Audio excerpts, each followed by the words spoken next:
Good morning, everyone. Let's begin with meditation.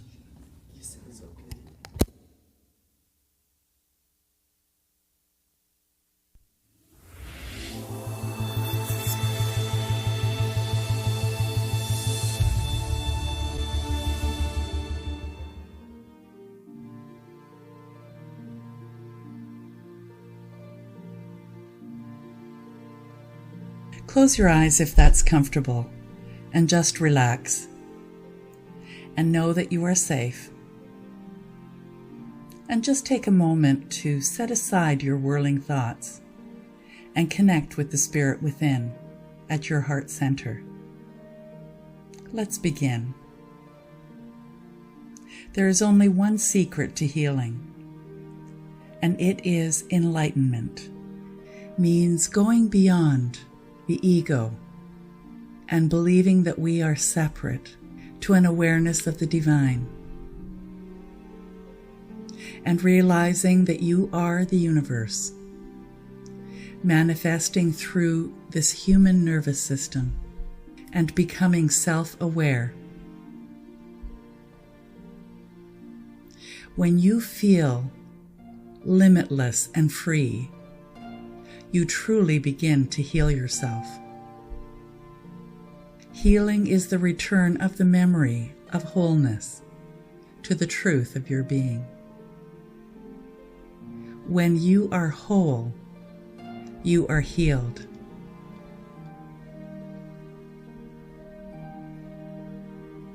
When you are whole, you lose the fear of death, because you recognize that death is a creative opportunity to recreate yourself. So the secret to healing is actually the secret to enlightenment. The best way to reach an awareness of the spirit within, your divinity, is through meditation. This particular meditation is for you to listen to divine ideas, big ideas, cosmic ideas, healing ideas. When you hear these ideas over and over again, at first you may not understand, but as you listen to them, they cause a shift in your consciousness. And then everything changes. This awareness of your divinity activates self-repair processes because it's revealing to you your true identity. Healing is spontaneous in this awareness. The way you think changes, and the way you think changes your emotions and feelings and moves you to a higher level. There is a greater power of intention, and everything you intend becomes much more powerful. There is more freedom of choice, more creativity. You will also find yourself experiencing loving kindness, compassion, peace of mind. All this happens very spontaneously because you are tapping into, getting in touch with that part of yourself that is inseparable from all that exists. Now put your attention in your body. Be aware of your heart, or put your attention anywhere in the body where you need healing. And just allow your eyes to remain closed, and just listen to the words. And you may listen to these divine ideas for a few minutes every day, and keep doing it as a regular practice, because what you're doing is seeding your consciousness with words that come from the universal domain, the divine. And even though you may not understand these words in the beginning, they will be like seeds in your own inner being. And when seeds are left alone in that inner being, they wait for the right time, the right season, and they blossom. They manifest. In every one of these words is the promise of thousands of opportunities. So just take it easy and relax and put your awareness within, inside, and listen. Take another deep breath and relax into the oneness, into the spirit within, to your heart center. I am space. I am the sun. I am the directions above and below. I am God.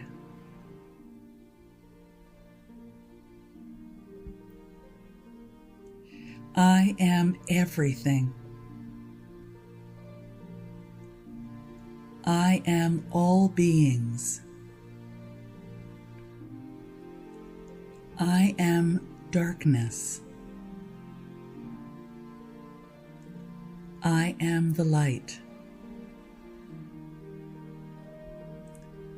I am the earth.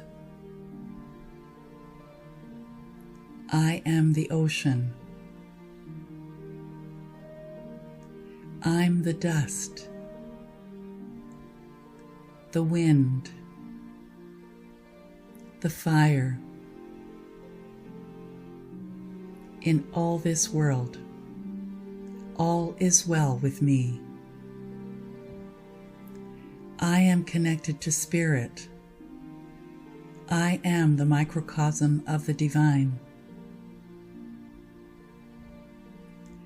I easily rise beyond joy and sorrow.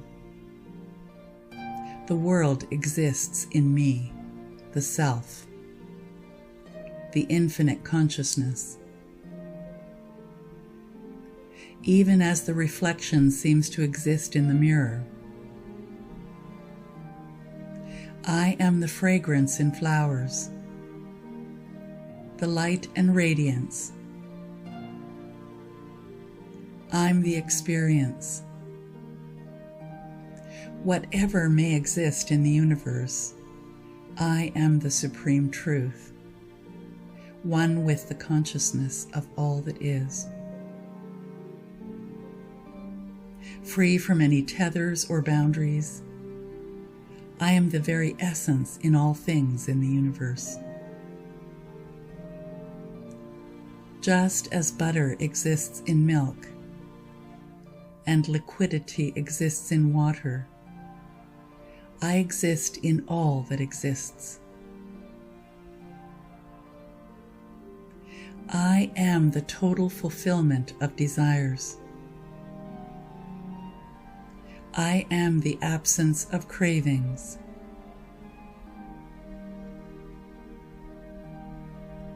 I am friendliness.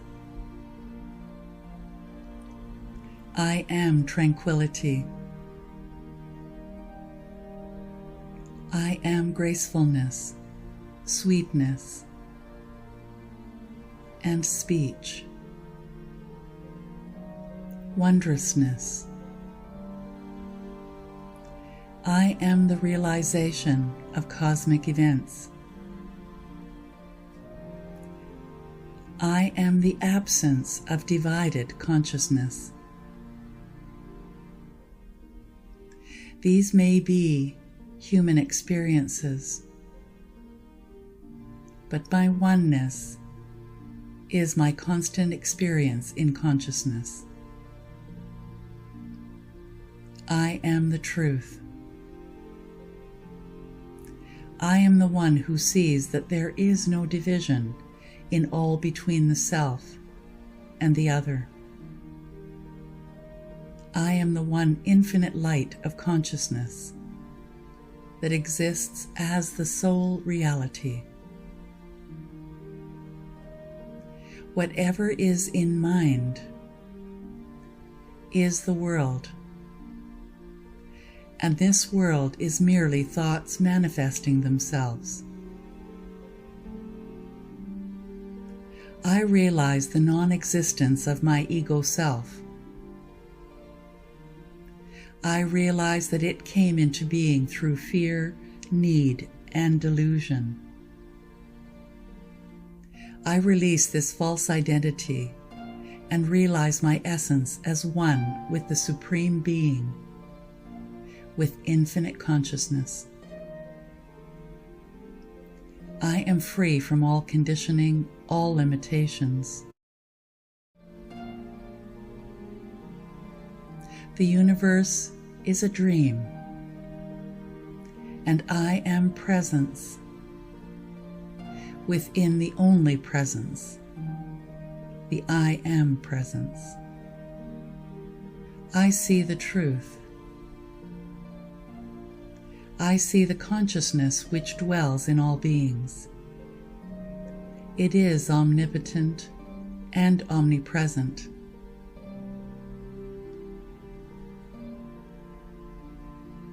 All these words are expressions of consciousness. In the infinite consciousness, I have created my life and everything and everyone in it. I create words as the natural expression of my being. Everything is experienced in my own consciousness. I am an enlightened being. Though I may be constantly engaged in activity, there is a part of me that does nothing. I just am. All happens. Living happens. There is nothing to cling to or grasp, nothing to renounce or run away from. This lifespan of mine is but a brief moment. Eternity stretches before it and after it. Existence is the infinite, unbounded consciousness. A lifespan is just a single thought in that consciousness. That which is known as me is nothing other than the self experiencing the infinite. In truth, it is the magnificent and infinite field of consciousness, in which numerous universes appear and disappear. I turn away from the idea of me and mine and the world, and am instantly, naturally free. As spirit, there is peace. I release all doubt, all mistakes and errors. This infinite consciousness is unaffected by circumstance. I exist in an untouched universe. Infinite consciousness is revealed. I am free from sorrow. All that is within consciousness.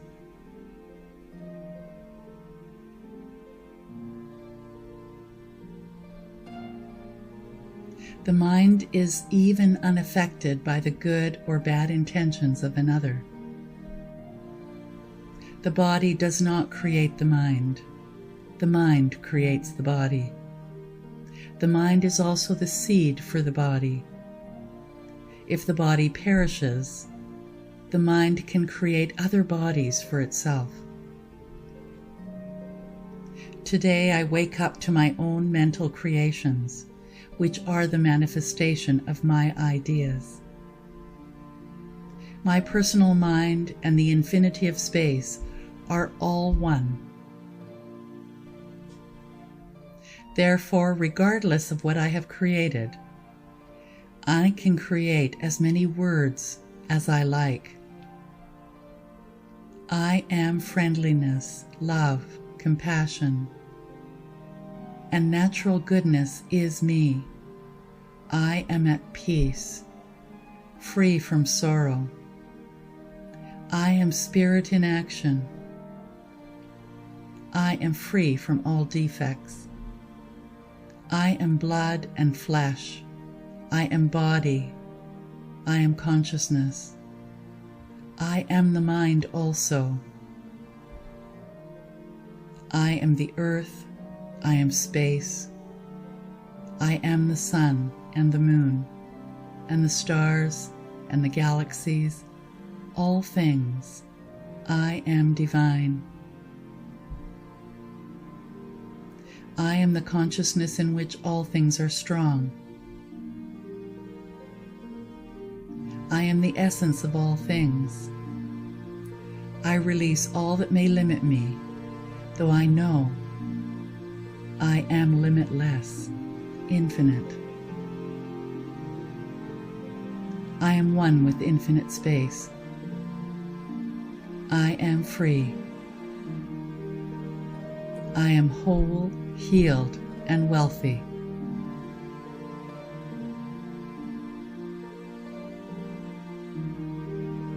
Like a wave in the vast ocean of consciousness, I am free, I am awake, I am liberated, and I affirm, and so it is.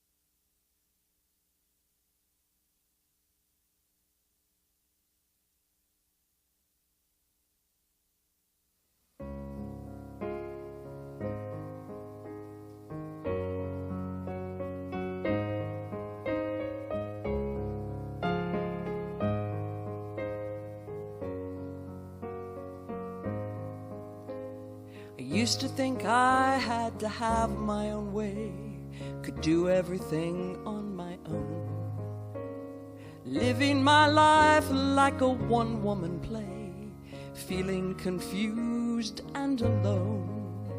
Still I held on tight to the life that I knew, till it wasn't the life I remembered. Finally admitting I hadn't a clue, I opened my arms and surrendered, and I made room for grace. I just stepped aside, opened up a space, watch the blessings arrive every day, since I made room for grace.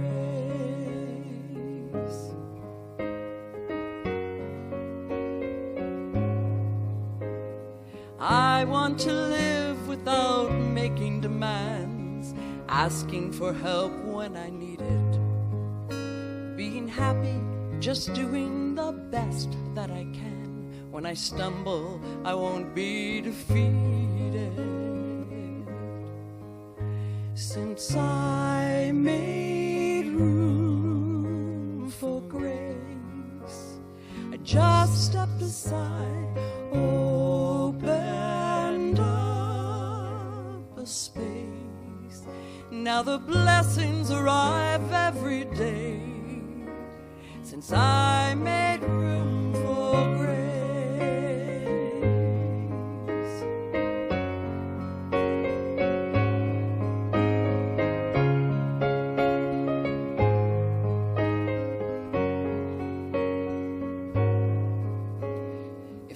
had insisted on all that I wanted, I see I'd have sold myself short.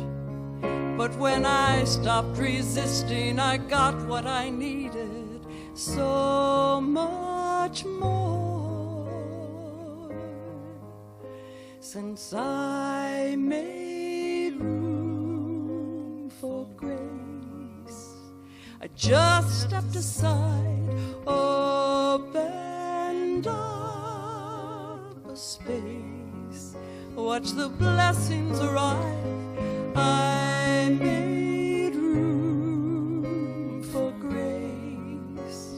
I just stepped aside, opened up a space. Now the blessings arrive every day, since I made room for grace. Since I made room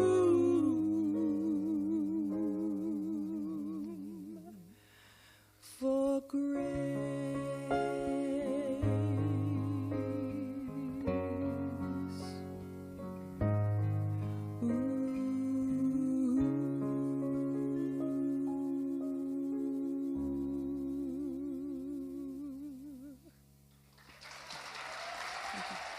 Gonna set it free, let things be, let the thrill of life carry me. 'Cause now I know I'm in the flow, I'm finally free, oh blessed be. Gonna set it free, let things be, let the thrill of life carry me. 'Cause now I know I'm in the flow, I'm finally free, oh blessed be. Life unfolds with grace and ease, endless possibilities. They're everywhere, they've always been, when I choose to let them in. Gonna set it free, let things be, let the thrill of life carry me. 'Cause now I know I'm in the flow, I'm finally free, oh blessed be. Gonna set it free, let things be, let the thrill of life carry me. 'Cause now I know I'm in the flow, I'm finally free, oh blessed be. I've outgrown those smaller dreams, the way they used to limit me. I make the space, invite love in, magic fills my life again. Shoo, shoo, shoo, shoo.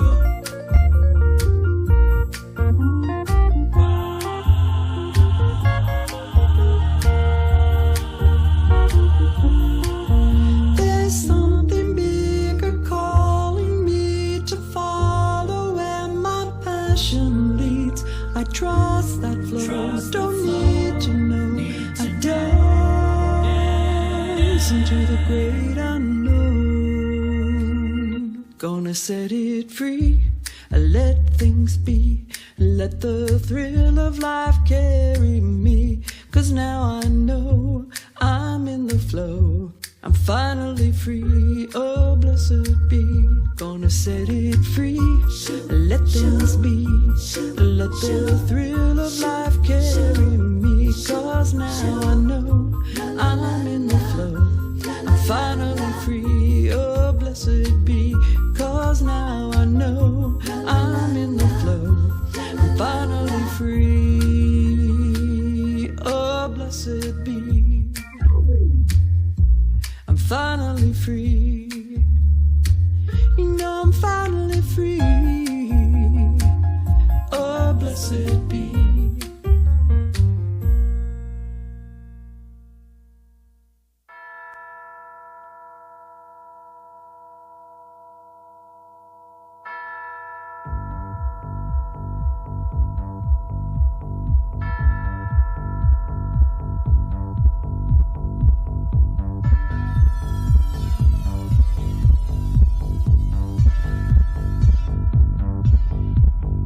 I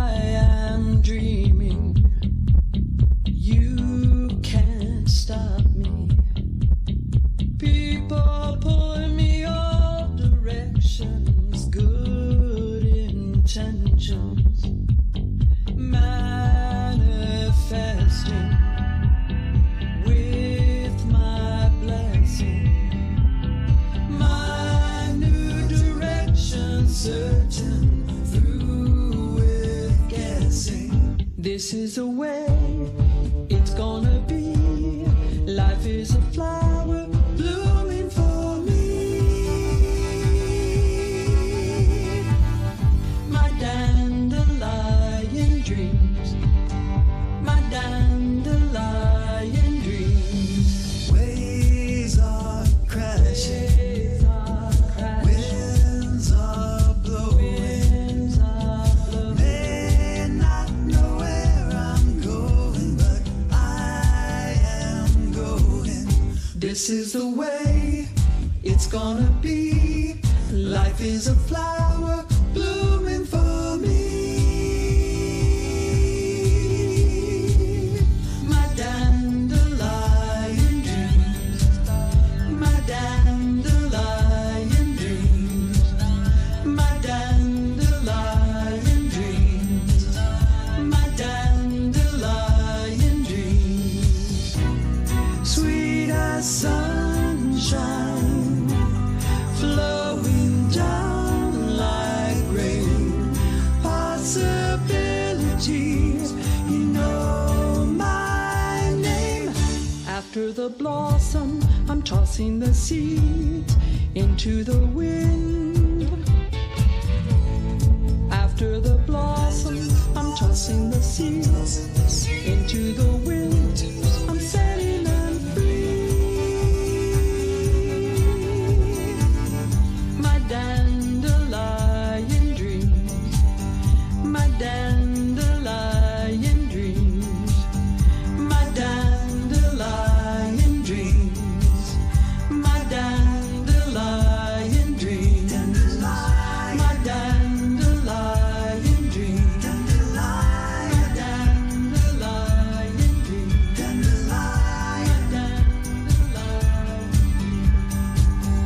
my dandelion dreams.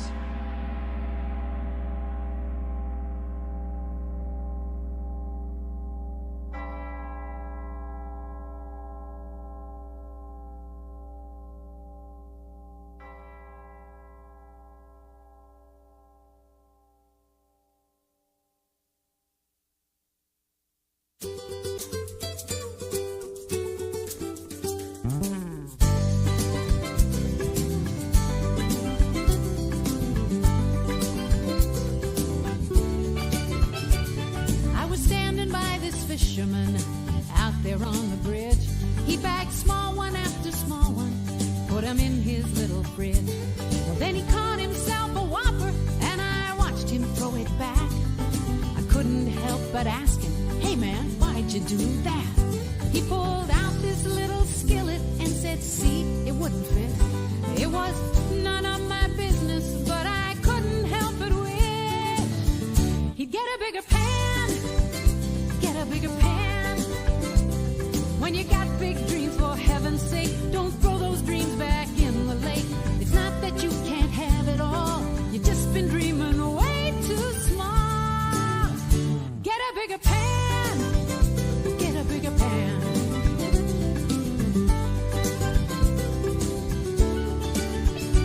I've been thinking like that fisherman more times than I can count.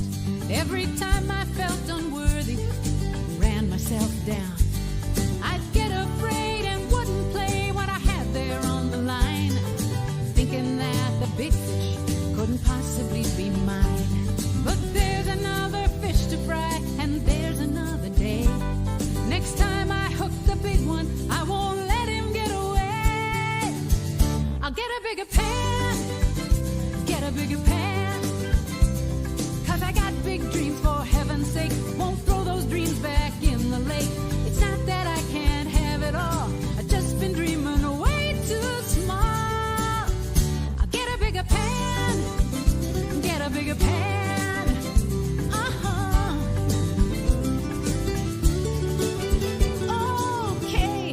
Okay, I've got it figured out, for self-esteem as well as dreams and trout. Get a bigger pan, get a bigger pan.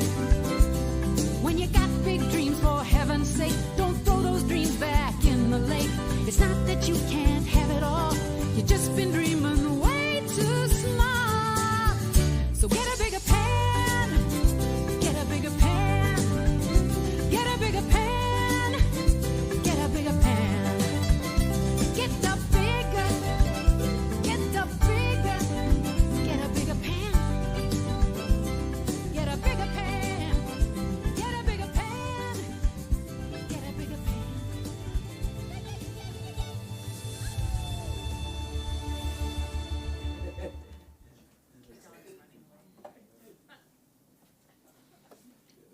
Good morning, everyone, and welcome to Unity Spiritual Center of Hamilton, Humans and Dogs. We have some four-legged creatures with us today. And for those of you online, we welcome you as well. Always, we thank you for your presence. My name is Marcia Daly, and I am your presider for today. And if there's anyone here for the first time in the sanctuary, please come see me after. We have a special gift for you. And as always, we love to inform you that we are a tithing center. So 10% of everything we receive goes back out to the community to bless and serve. And in this third quarter, we are continuing to bless Unity Canada and New Hope community bikes. And so let's begin with our favorite song, Brothers and Sisters. You know it's favorite because we sing it every Sunday. It's for the theme for this month. I understand, but I suspect that a month and a half. I suspect we love it a lot. It's written by Eddie Watkins Jr. and sung first by Emilio Zaris.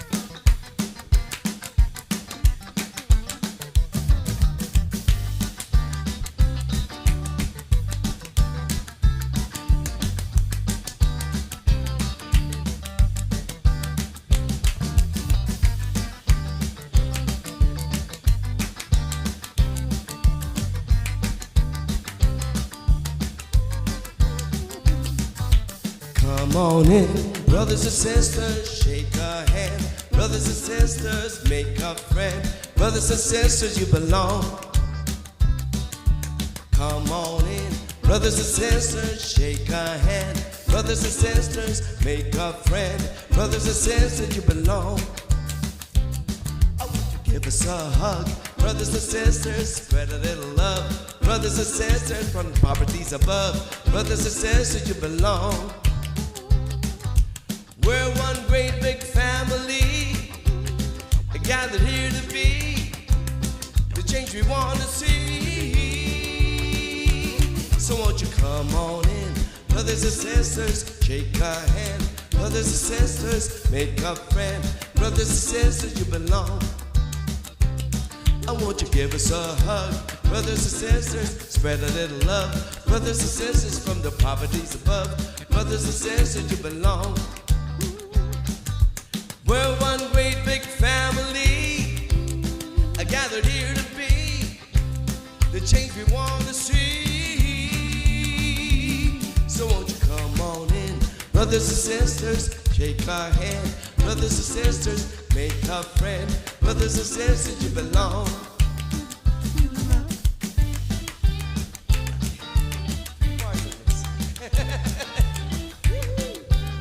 can dance with me.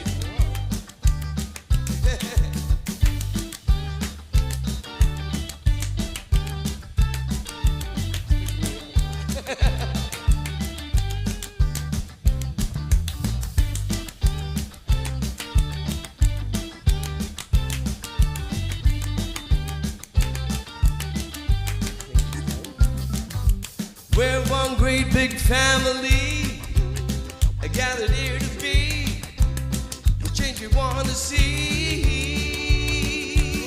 So won't you come on in, brothers and sisters, shake a hand. Brothers and sisters, make a friend. Brothers and sisters, you belong. Brothers and sisters, you belong. Brothers and sisters, you belong. Brothers and sisters, you belong. Brothers and sisters, you belong. Hi, everybody. Good morning. I'm Reverend Anna Hokangas, the spiritual director here, and it's my absolute delight to be with you again. You notice I changed the slide because we're doing acrylic painting, and it's usually pouring painting, and so this one inspired me today. I thought it kind of looks like something I'd like to do. So I am just so glad that you're joining us online, wherever you are in the world and whatever time you're watching this. We always look to explore spiritual ideas and how we can live a better life. And sometimes we explore different faith traditions as well, so that we get an insight into how this idea of spirituality permeates all the sacred texts. So let's begin with, I put a little gift box here, with opening prayer, because prayer is a gift we give ourselves. So join me in consciousness as I say this opening intention. As I breathe and relax, I remember that there is only one divine essence that permeates all things seen and unseen. It is my life. It is being me right here, right now. And I know that as I live and move through my day, that my mind is filled with divine ideas, with creative ideas, with good ideas to guide, to support, and to just love me if I allow them. So today I open up and receive all the good that is mine. And I know it begins in my mind, for I am connected to the divine mind. So with a grateful heart, I let go of my earthly control and allow Spirit to guide my way. This day and every day, I let go and I let it be so. Please join with me in affirming. And so it is. And just to anchor that, we remember that my life is a prayer.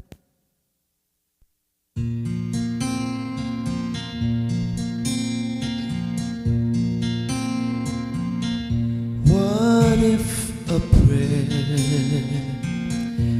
is not a plea, a desperate call with tears that fall on bended knee, but breathing out and breathing in, it's God and me that lives and breathes, my trusted friend. My life is a prayer that God is praying.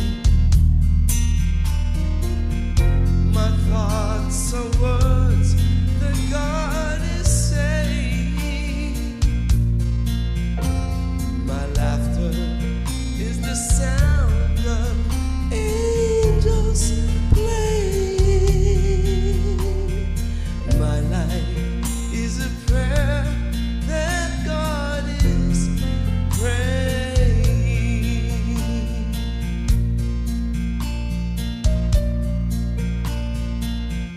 What if today I had the chance to move and sway? God leads the way in my life's dance. What if I knew without a doubt, no need to fear, God is right here within, without. My life is a prayer that God is praying. My thoughts are words that God is saying. My laughter is the sound of angels playing.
is a prayer that God is praying.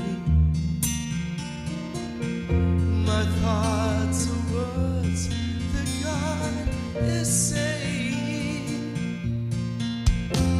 My laughter is the sound of angels playing.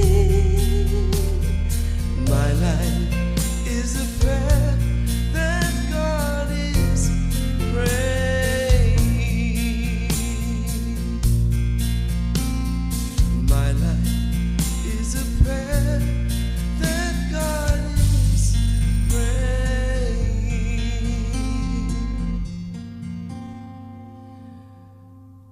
My life is a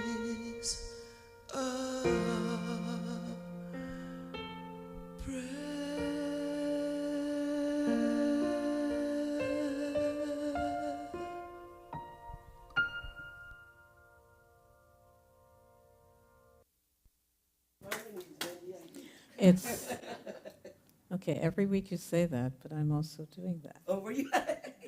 Hello. I didn't hear you. Hello.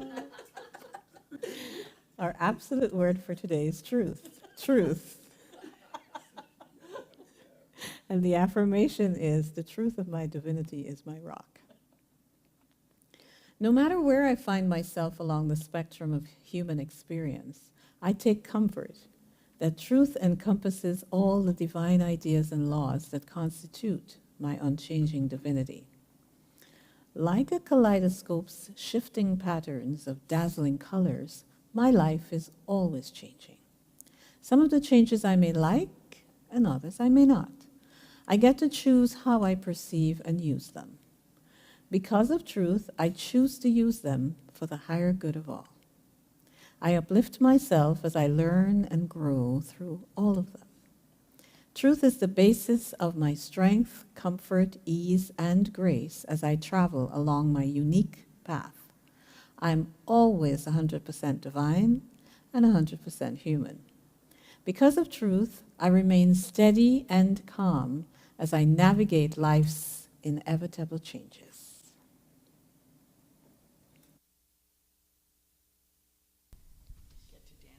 Yes, we're going to dance again.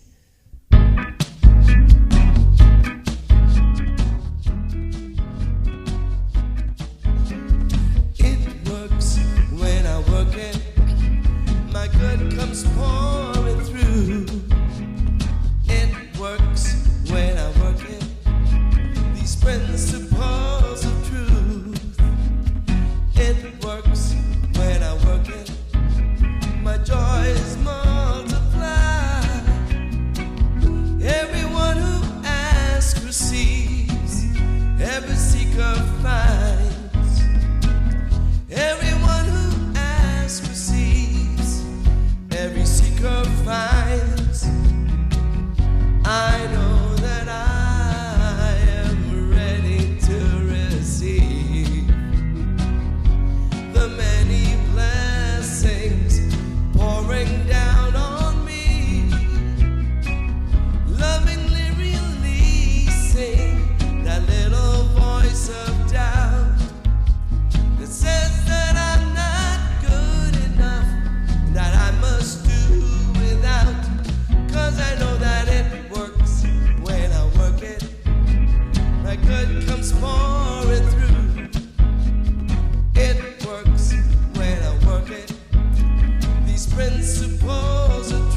Yeah, such a nice song. Such a nice song. This month, all month, we're speaking truth to circumstance. So basically, we're looking at what's going on out there and realizing what the truth is behind all of it. And today, I'd like to explore Shiva, which is in Hinduism. So we're standing on Shiva. So Jesus said, "Let him who seeks continue seeking until he finds. When he finds, he will become troubled. When he becomes troubled, he will be astonished, and he will rule over all." And this is from the Gospel of Thomas, verse 2. And so let me unpack that one. So in the Thomas verse 2, Jesus explains how a person awakens to the true source of consciousness, your true identity. And I don't know if you remember when you recognized that in your own life, that you were one with Spirit and that Spirit resides within you. Maybe it was a really big moment. But the interesting thing is that you can never go back to thinking the other way anymore.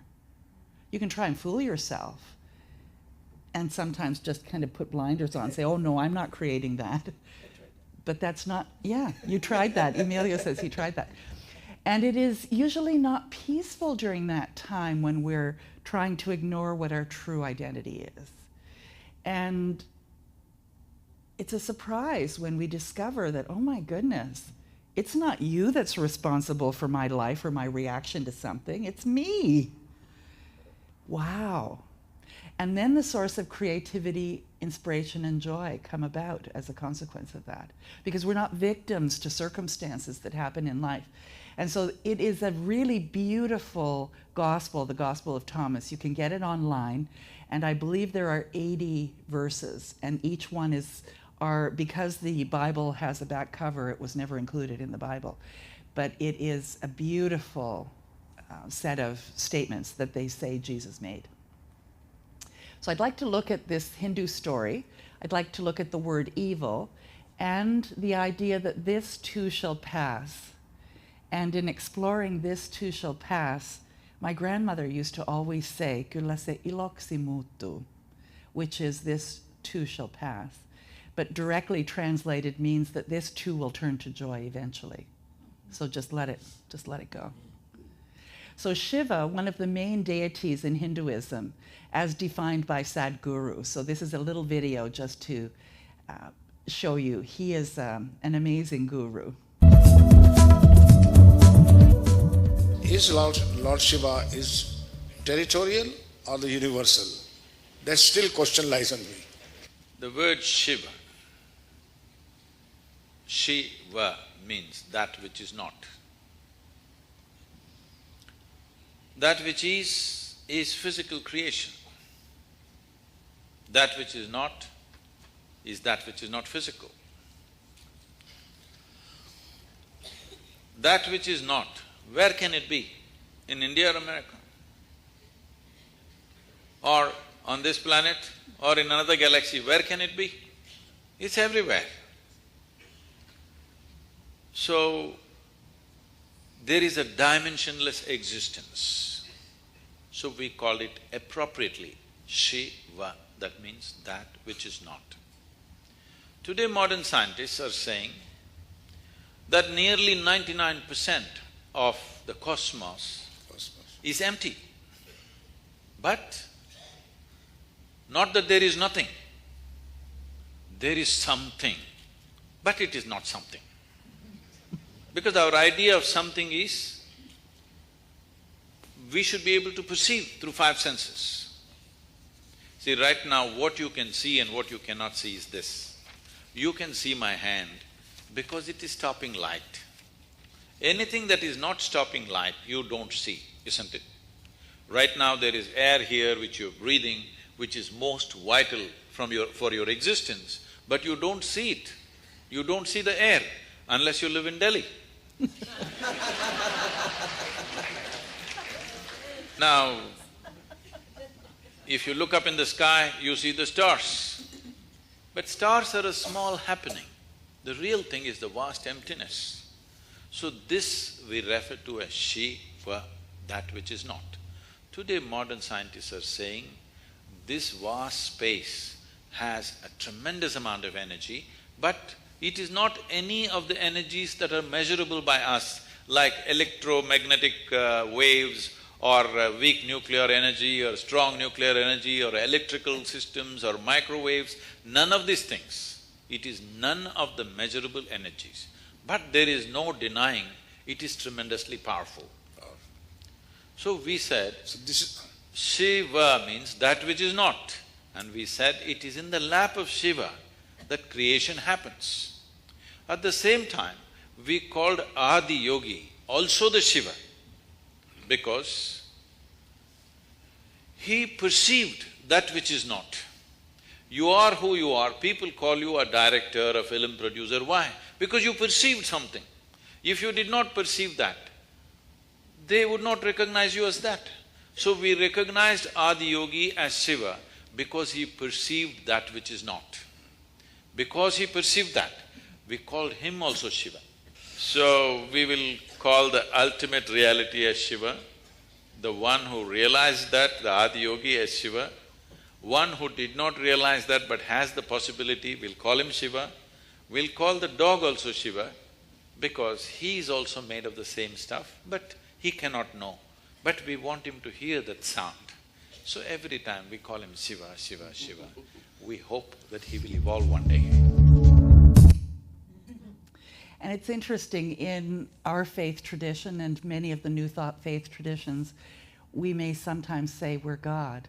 And for the same idea, that when we can perceive that we're one with this amazing thing, then that's what we're saying when we say that we're God. Not that we're the allness of it, but we're an aspect of it and able to do what it does. So he's packed a lot into that, but the concept there is that there is this unseen power and that it works for our benefit. And it's the most amazing thing when you know how to work it, like the song that we sang. It works when you work it. So the Hindu story I'd like to cover is a battle that's taking place between the gods and demons. And the demons were winning, and the gods turned to Durga, known as the goddess of compassion and mothering, to do something. Out of her forehead sprang the fierce warrior goddess, Kali. Kali proceeded to destroy the demons, but in her frenzy, she began killing everyone.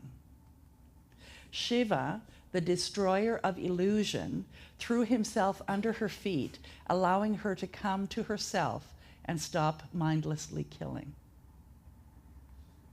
So this story represents the experience that no matter how hard we try, the problem we're trying to solve just grows and grows. Have you found that? Like when you're really in that determined state and you keep trying to make something work, it seems like it gets worse and worse and worse, and it just doesn't happen. And when you walk away and come back, it's somehow miraculously you have a new idea, or the machine that you've been trying to make work just starts working again. And that's really the premise of this story, that when you recognize the allness that you are, then you don't have to try and solve anything. It resolves on its own. But you have to let it go. And we don't like to let go when we're determined, when we have an agenda and we want to finish something and do it. And, and like, I have 5 minutes, I'm going to do this thing. You see that with people in traffic, you see that with people in lineups at coffee shops and all kinds of things, this determination, and it's, why not just sit back and enjoy the process? Life is good. So there seems to be no solution when we're in that state, and we can become hopeless or angry or just give up.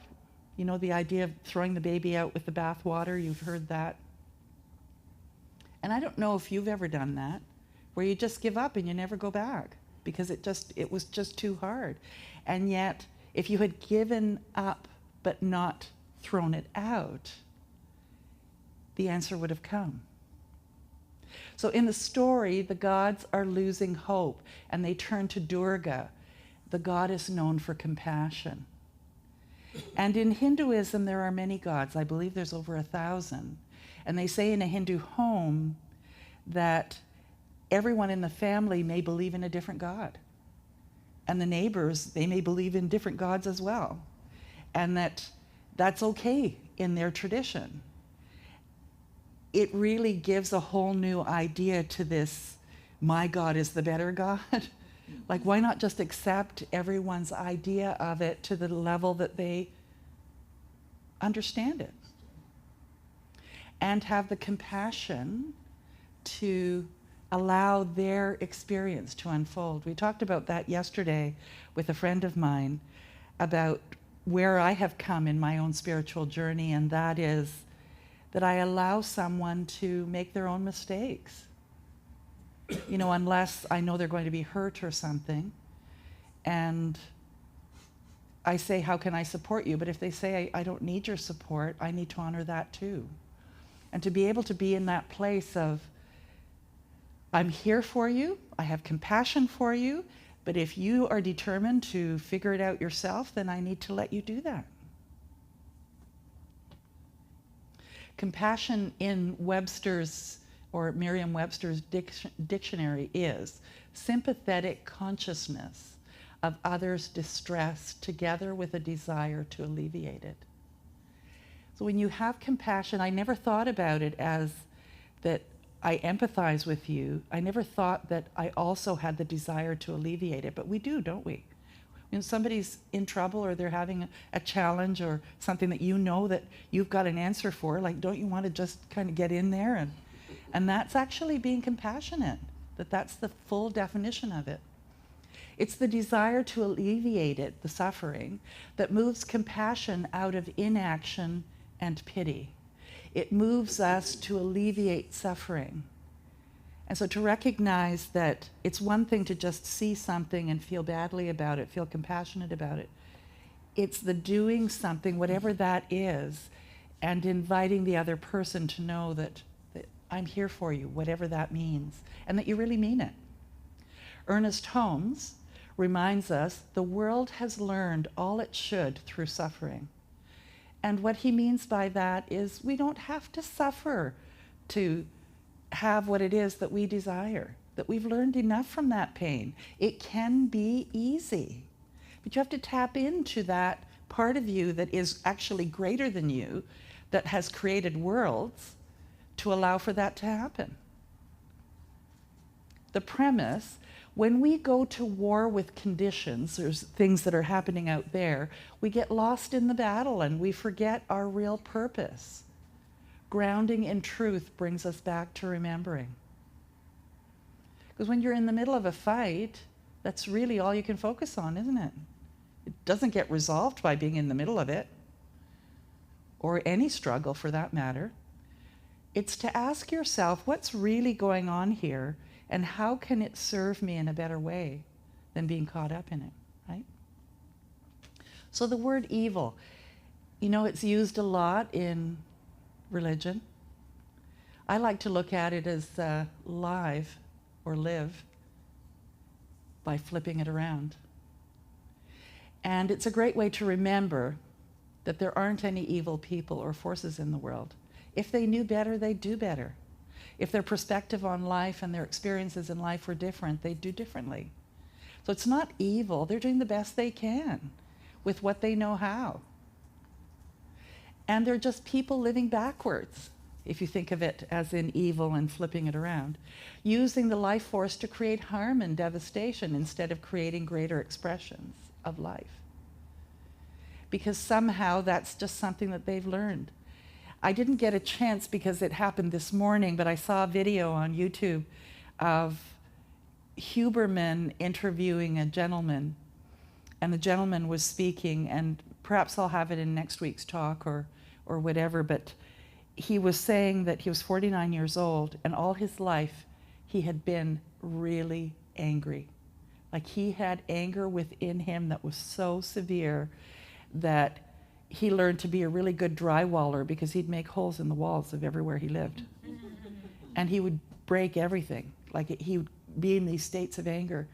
And he didn't know how to resolve it, but it just was like he was just a seething bundle of energy that was just ready to punch anything.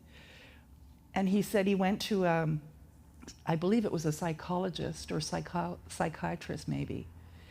And the psychiatrist said, it's how you speak to yourself. And he says, what? And what he discovered was that he was given this exercise that every time he spoke to himself that made himself that angry, that he imagined in his mind his best friend. And what would he say to his best friend if his best friend had just done that, whatever mess up he had made? And that he was to record what he said to his friend into his phone and send it to his psychiatrist. So he said, you should have seen the number of recordings I sent to my psychiatrist in the first 4 months. There was like 10, 12, 15 per day. He said, but he said at about the 4-month mark, he noticed that he wasn't nearly as angry. He hadn't patched a hole in a wall for months, and that he had transformed. But what it took was recognizing that he was talking to himself in a negative way, and he needed to start paying attention to what he was doing and change it. And that it took 4 months of changing it before it changed. And it's a bit like exercise. Like Marcia shared this morning about no matter how fit she is, she can do yoga and handstands and all kinds of things. But she's recognized that this new form of exercise, which is swimming, has allowed her to have even more bodily strength. And so the more that we do, it takes time, but the more that we do something and repetitively do it, we see the benefits eventually. And the biggest benefit in spirituality is our thinking. Our thinking creates our life. So we can flip evil into alignment with life and see people and circumstances differently. So that's an exercise for you this week, this month, is how can you be supportive if you can be? Maybe it's just loving from a distance, but flip everything that you see that's pressing your buttons and change the way you look at things. In Hindu tradition, Kali is the divine mothering principle, an expression of the infinite oneness. And it's interesting that Kali burst out of the forehead. So when you think about, chakras and things and what do we think here, but that's our enlightenment and wisdom. And that she can absorb the seeds of the demon without growing them within her. And that's the idea that spiritual consciousness, this energy that creates worlds, can absorb anything that you have done, any negative that you have done, and birth something new. You just have to change your mind.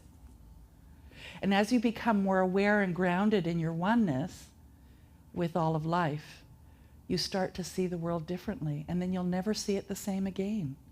You'll see those individuals that are behaving badly as ones that have learned bad habits, that are struggling, that are having trouble, and it's showing on the outside. It's showing in their behavior. Maybe it's you sometimes. No. That was someone in the audience, by the way. I just mimicked them. Like Kali, as you practice, you shift your consciousness, and you, as a consequence, shift the circumstances that are around you. So I wrote it down here. Gulla se pian iloksimutu. This too shall pass. And that's something that's a guarantee in life. We say the one guarantee in life is it's changing constantly. So if you're really bothered by something, just wait 5 minutes. It's probably going to change. So in the story, Shiva is known as the destroyer in Hindu tradition, maintaining or protecting creation and destruction of creation so that something new may emerge. And in Hinduism, this idea that's speaking to is that things are constantly changing. We are too. Ernest Holmes reminds us that spirit is forever taking form and forever deserting the form which it has taken. Have you ever tried to hang on to something that you really want, like even a feeling or something? It just doesn't. It changes. This too shall pass as a statement brings calmness to everything, if you can say that. And we have a favorite one in our family. Everything always works out for me, which kind of says that too. It's not going to stay this way. It's going to change, and it's going to be good. So you can take on causes, seek to improve the world and yourself, and realize that any demons you face are going to pass. The challenge comes in wanting instant gratification, and we want it all now. Our society, for sure, is an instant gratification society. I mean, if I have to wait 10 minutes for my coffee in the lineup at Tim Hortons, that's way too long. It takes me longer than that to make coffee at home. While the entirety of the divine is present now, we would be blown away into non-existence if it all expressed now.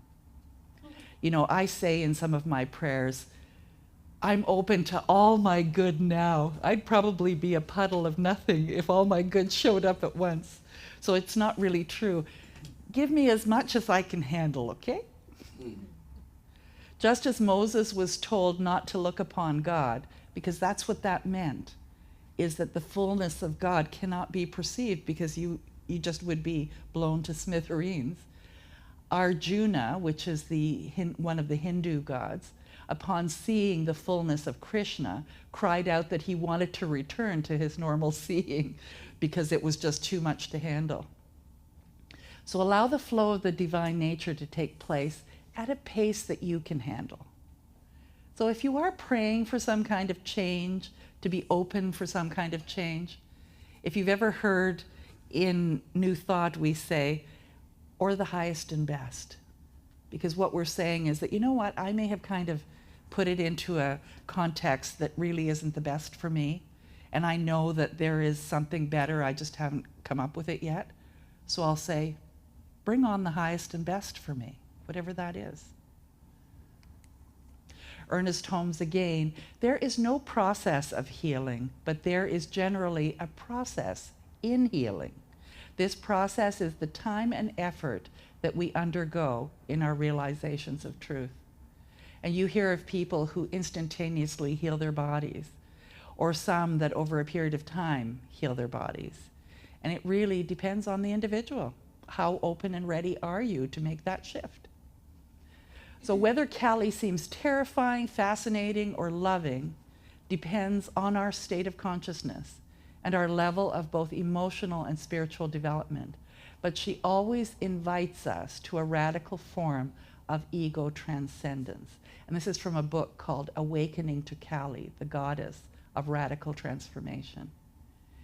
And what she means by radical form of ego transcendence is that little talking head that you have in your head, you know, that's going usually and encouraging you on negative things, to be able to set it aside and say, go play in that sandbox over there.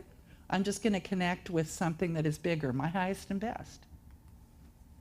Another quote, Thomas Troward was a judge back in the turn of the century, last century, and he had very long sentences because he spoke from a lectern, he didn't write.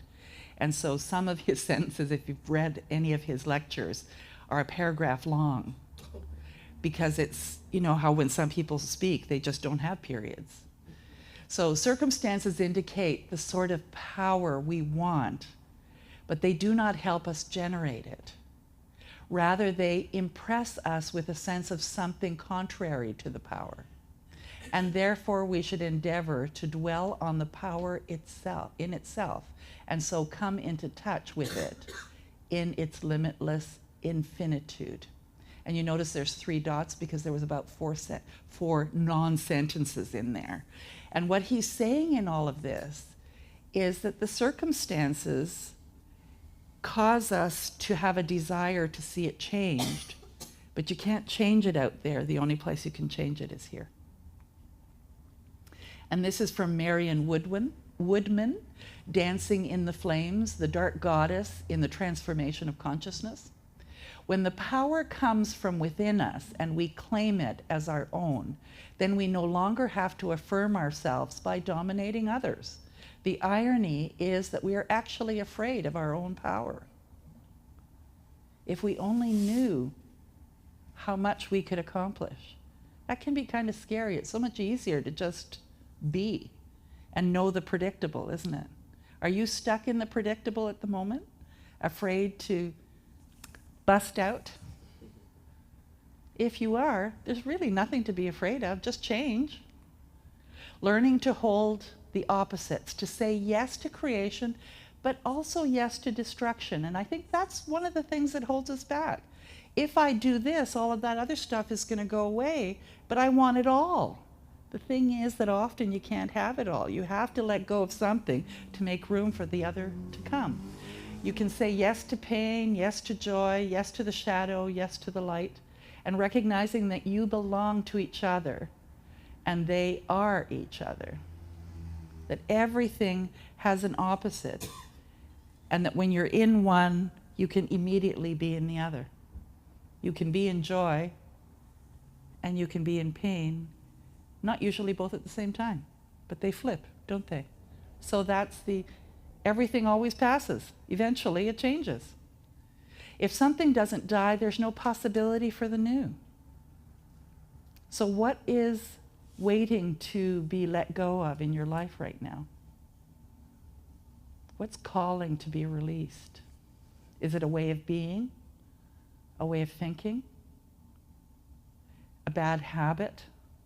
An old habit? Maybe not a bad habit, but an old habit that doesn't serve you anymore.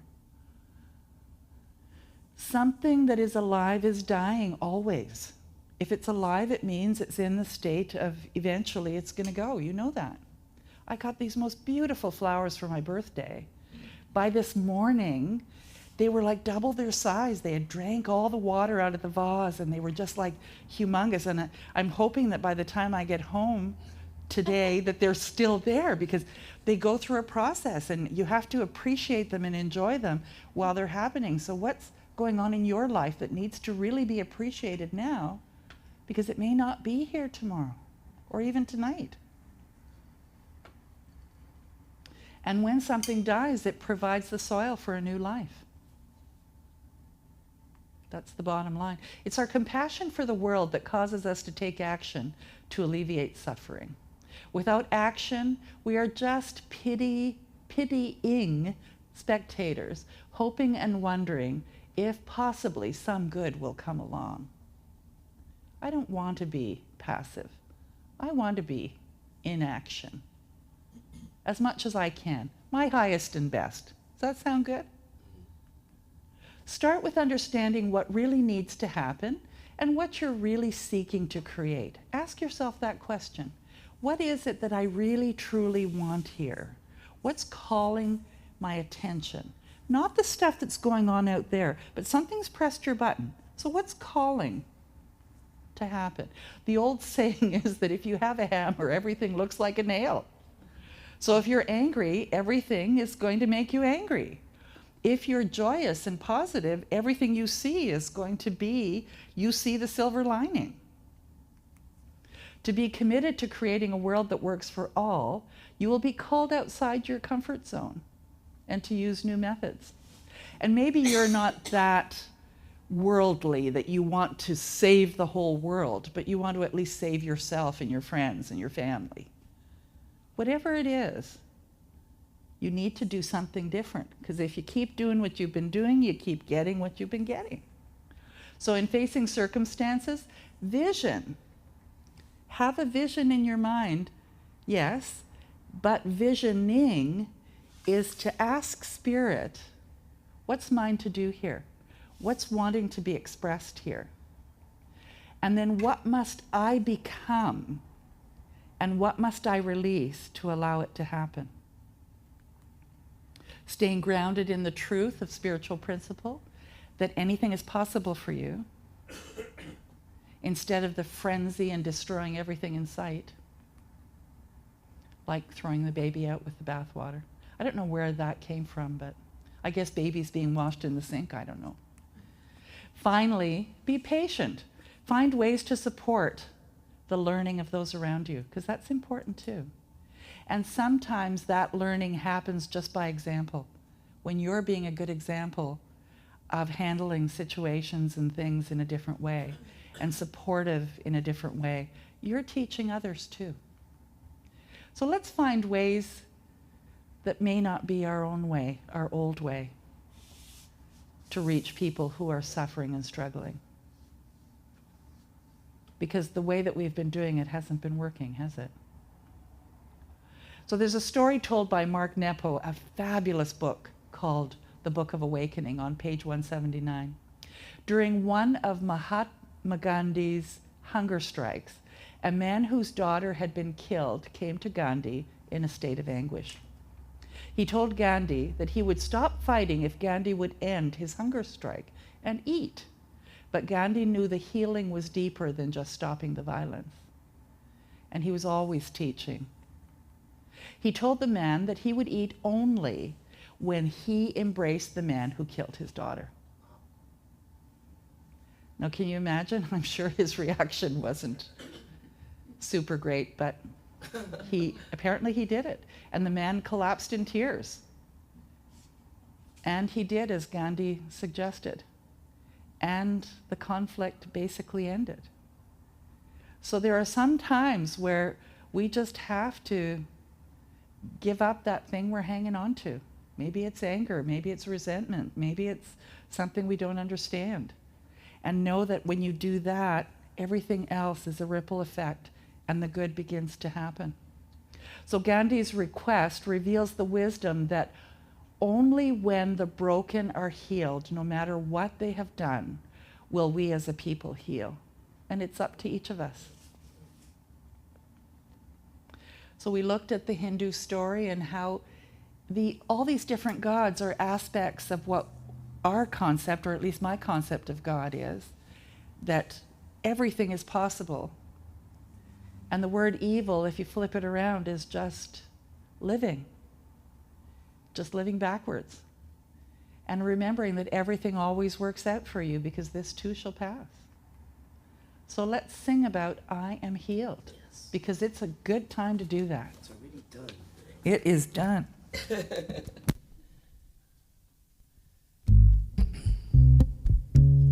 In our hands. It's already done in our hands.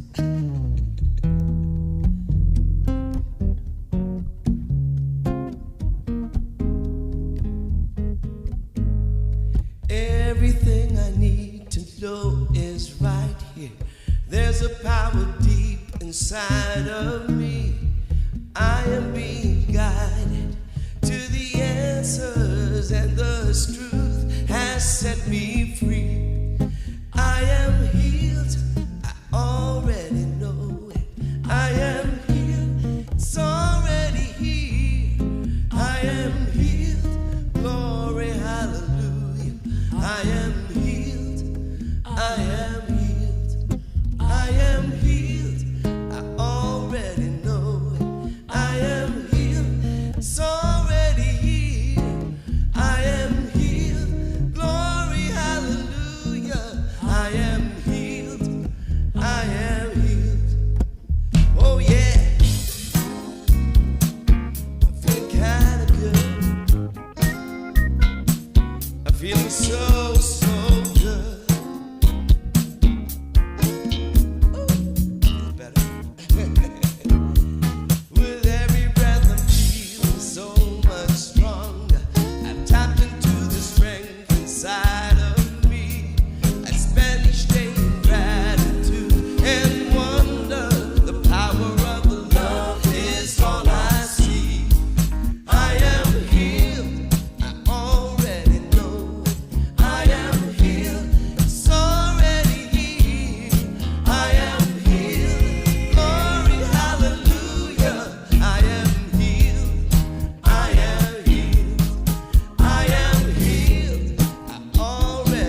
Let's give him a round of applause.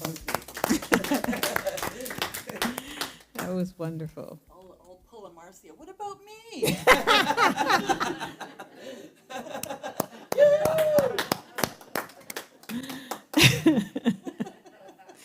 Alrighty then. So, what was your takeaway today? I'm taking away 3 things. I like the swiveling of the word evil into to live or live, and the way in which we sometimes don't remember when we're being at our greatest destructive selves, that there's always the other side of the coin, that we can express joy and love in the situation. So that flipping everything appeals to me. And then I like the different interpretations of this too shall pass.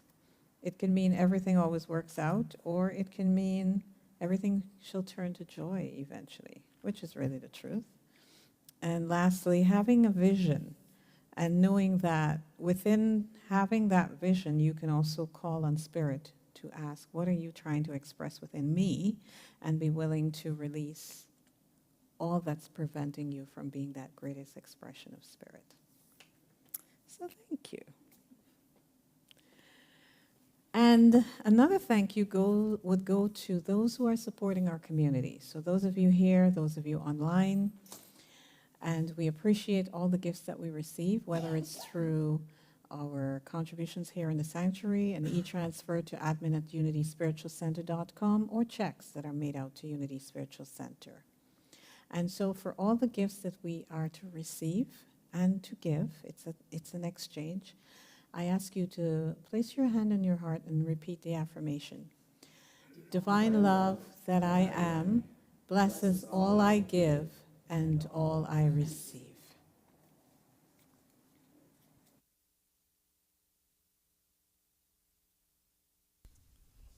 This is my favorite.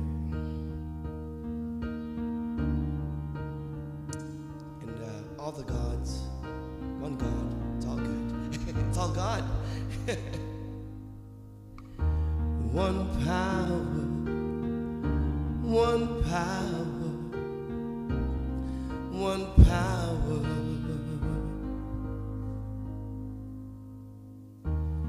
There's one power invisible, and you see it everywhere and every day. That's what the Guru said. One power indescribable, and you speak of it with every word you say. Mysterious until you know the truth. As simple as the love inside of you. Call it God, call it Spirit, call it Jesus, call it Lord, call it Buddha, Baha'u'llah, angel's wings or heaven's door. Well, whatever name you give it, it's all one power, can't you see? It's the power of the love in you and me. One power, oh, one power, one power. We speak so many languages, have different clothing, different colors, different names. But different is only dangerous when we forget that in our hearts we're all the same. And we'll remember when we close our eyes to see that such distances were never meant to be.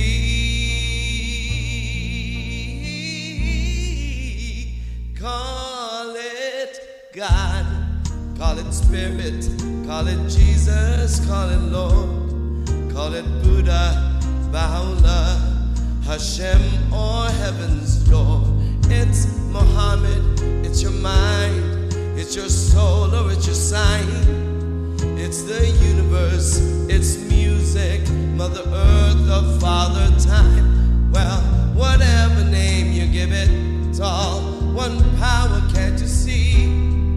Whatever name you give it, it's the very air we breathe. It's the power of the love in you and me. One power, oh, one power, one power. One power, one power, one power. It's the moment of creation. It's an everlasting peace. It's the freedom of forgiveness. It's the sweetness of release. It's the joy of inspiration. It's the sunshine on your face. It's the birthright of all nations. It's the boundlessness of space. It's the beauty of a baby, the serenity of sleep. It's the anger we abandon for its love that's most deep. It's one power, one power. What we are is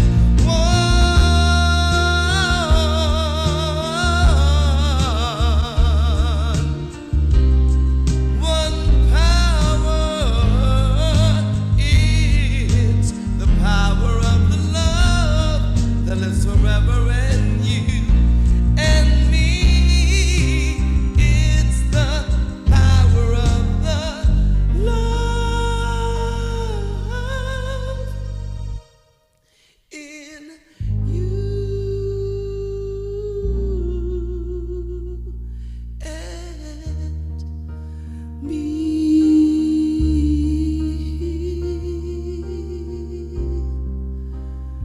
One power.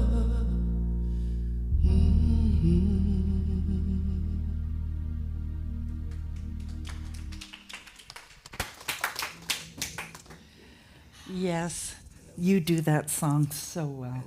Yes. We are here to pray with you, know that.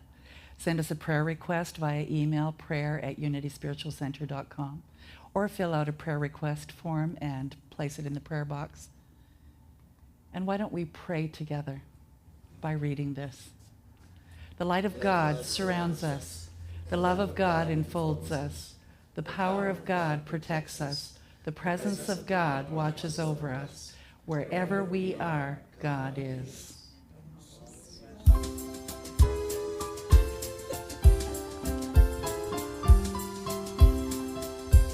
Let there be peace on earth, and let it begin with me. Let there be peace on earth, the peace that is meant to be, with God as creator, family all are we. Let us walk with each other in perfect harmony. Let peace begin with me. Let this be the moment now. With every step I take, let this be my solemn vow, to take each moment and live each moment in peace eternally. Let there be peace on earth, and let it begin with me.